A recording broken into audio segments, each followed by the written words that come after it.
Siempre has estado muy comprometido con toda la problemática ecológica y cuando hubo la tragedia del Prestige, la tragedia ecológica, eh, fuiste uno de las voces, ¿no?, de protesta más importantes.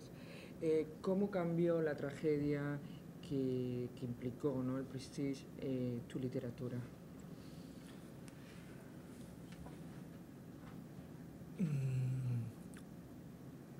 Bueno, quizá este libro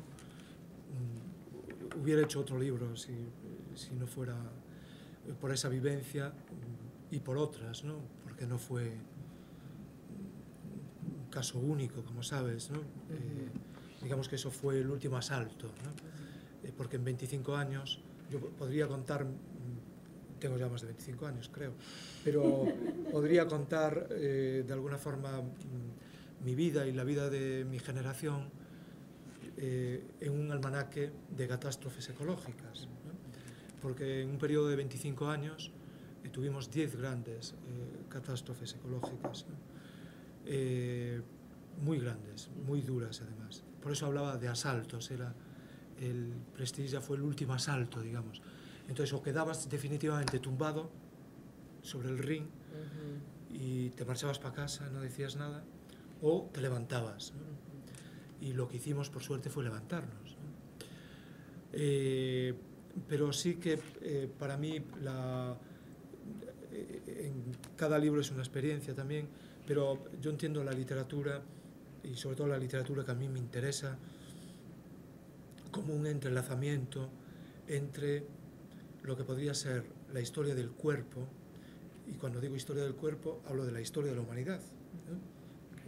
El cuerpo, que es el arca de eso que llamamos alma, digamos, pero todo lo que ha pasado con el cuerpo, ahí está la historia, la esclavitud, ahí está las diferencias de clases, ahí está la historia de la mujer, el maltrato a la infancia y también los momentos, por supuesto, de reexistencia y de redención, ¿no?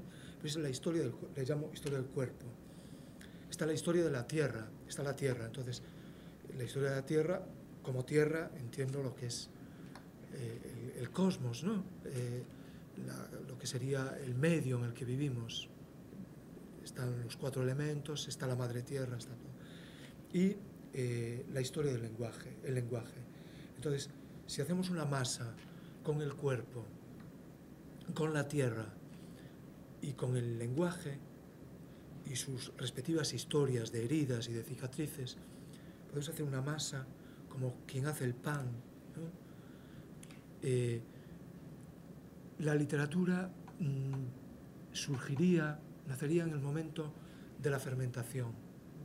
Sería como la levadura, sería la imaginación, ¿no? Lo que pone, digamos, lo que hace que eso, decimos en galego, decimos levedar, que levede, que se eleve, ¿no? sobre el ras del suelo, ¿no? Que se eleve. Y eso es lo que se me ocurre decir. Creo que podemos seguir conversando si alguien quiere. ¿Alguien quiere hacer alguna pregunta? ¿Le quiere hacer alguna pregunta a Manuel? Sí, por favor. Manuel, la novela Los libros arden mal, ¿cuál fue la inspiración? ¿Y nos puede decir de qué trata un poco la novela? Sí. Bueno, aquí está Los libros arden mal, la edición en castellano. Lo primero que pueden ver es que se trata en la intención de hacer un libro incombustible, es decir, que no lo puedan quemar. Por eso tiene esta consistencia, este grosor de ladrillo, digamos, ¿no? Bueno, hay un principio de realidad en el arranque de este libro. Bueno, para mí, como os conté antes sobre la realidad, todo es real, ¿no? En el libro y en lo que se cuenta. Lo que pasa es que hay dimensiones distintas de la realidad, ¿no? El arranque es un hecho real, una quema de libros. Hubo muchas quemas de libros, pero una en concreto que además era un asunto tabú, un asunto desconocido del que no se hablaba en la ciudad donde nací, en Coruña. Por eso aparece al principio del libro una foto en la que se ve, es una foto que también había permanecido oculta, ¿no? En la que se ve como hay un grupo que está quemando los libros al lado del mar, con el brazo en alto, ¿no? Las quemas más intensas tuvieron lugar, más fuertes, los días 18 y 19 de agosto de 1936. El golpe militar, el golpe que traería el fascismo a España, fue, como saben, el 18 de julio de 1936. Es decir, estas quemas son un mes después. Hay una coincidencia tremenda, histórica, que esa noche de la quema de libros, y a 1000 kilómetros de distancia, la misma noche, asesinan a Federico García Lorca en Granada y asesinan al editor, que se llamaba Ángel Casal, el editor que publicó, Federico García Lorca hizo un maravilloso regalo a Galicia, a la cultura gallega, se llama 6 poemas galegos, los escribió en gallego, ¿no? Ayudado con unos amigos, y ese libro se publicó pocos días antes de ese golpe militar, y además se quería que Lorca fuese a Galicia para recitar y presentar esos libros. Entonces el editor se llamaba Ángel Casal, que era al mismo tiempo alcalde de Santiago, era una persona maravillosa que tenía una mujer, María, que era costurera, y se decía que él, porque era el principal editor de Galicia, y se decía, los libros que publica Casal están hechos con la máquina de coser de María, ¿no? Porque digamos que con lo que ella era muy buena costurera, una especie de diseñadora de su tiempo, y ayudaba a publicar los libros con lo que ganaba, ¿no? Entonces que había una conexión entre la máquina de coser Singer y la imprenta Minerva, ¿no? Cuando se activaba la Singer se movía la Minerva, ¿no? Y seguramente al revés también, ¿no? Y bueno, esta es una de las historias que se cuenta ahí también, esa relación, ¿no? Bueno, lo que quiero decir es que la quema, matan también al editor, ya digo, a 1000 kilómetros de distancia, a la misma hora, la misma noche en que se queman los libros, ¿no? Claro, yo cuando este descubrimiento, digamos, una especie de arqueología que uno va haciendo,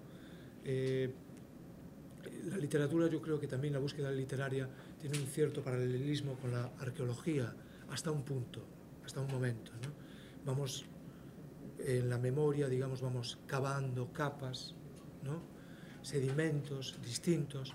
Lo que pasa es que la arqueología termina, y me gusta mucho la historia de la arqueología, me interesa mucho, y dicen los arqueólogos, coinciden en decir, hay un punto en lo que se llama la línea de lo inaccesible.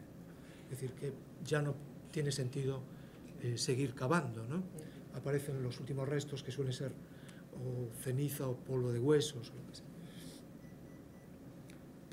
O restos de alimento, de conchas. Justamente yo creo que la literatura, la diferencia con la arqueología es que ahí empieza el gran desafío de la literatura, es la línea de lo inaccesible, ¿no? Y en este libro intenté un poco pasar esa línea de lo inaccesible.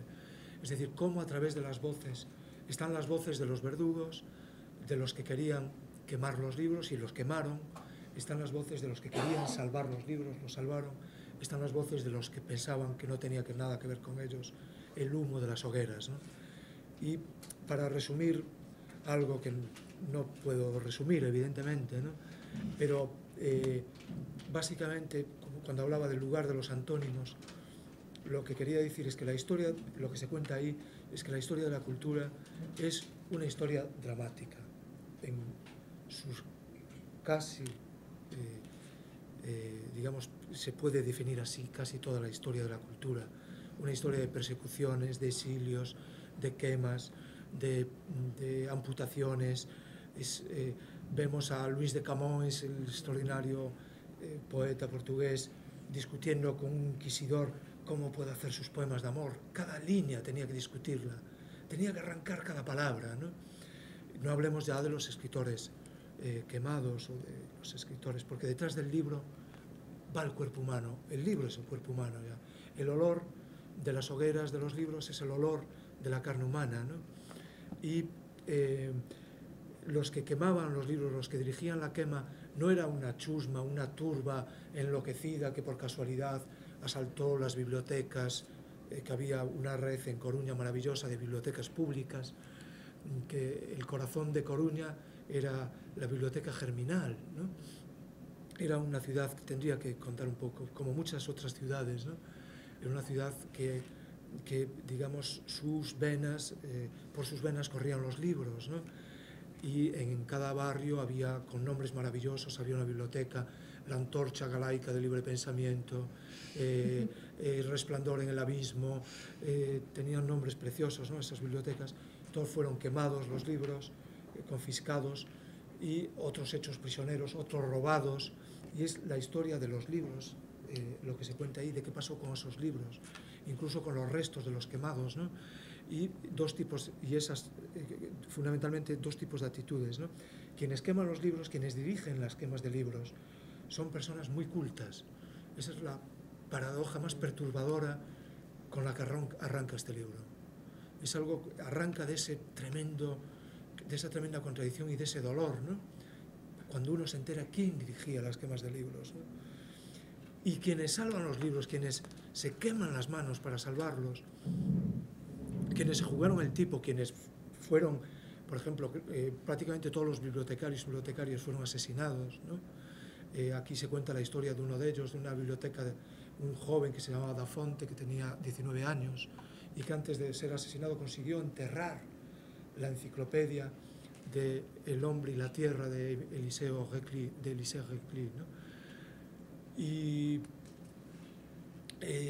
quienes salvan los libros muchas veces era gente que no había leído ningún libro. Aquí hay la historia de varios de ellos, ¿no? Uno que se llama Hércules, le llaman, ¿no? Que es un inocentón, y que él tiene amigos que son de ese Ateneo que se llama Resplandor en el Abismo, que existió realmente en Coruña, y tiene amigos, y él es sparring de boxeadores, ¿no? Lo que le gusta es el boxeo, pero está fascinado con los libros, y él lo que quiere es, por fin consigue un libro poco antes de que ocurra esta terrible tragedia, que se llama Manual de la Electricidad, y él está feliz y va a ver a la madre y le dice, te voy a hacer, digamos, a dar una mejor vida, ¿no? Porque la madre es una prostituta, ¿no? Porque gracias a este libro vamos a salvarnos los dos. Se llama Manual de la Electricidad, ¿no?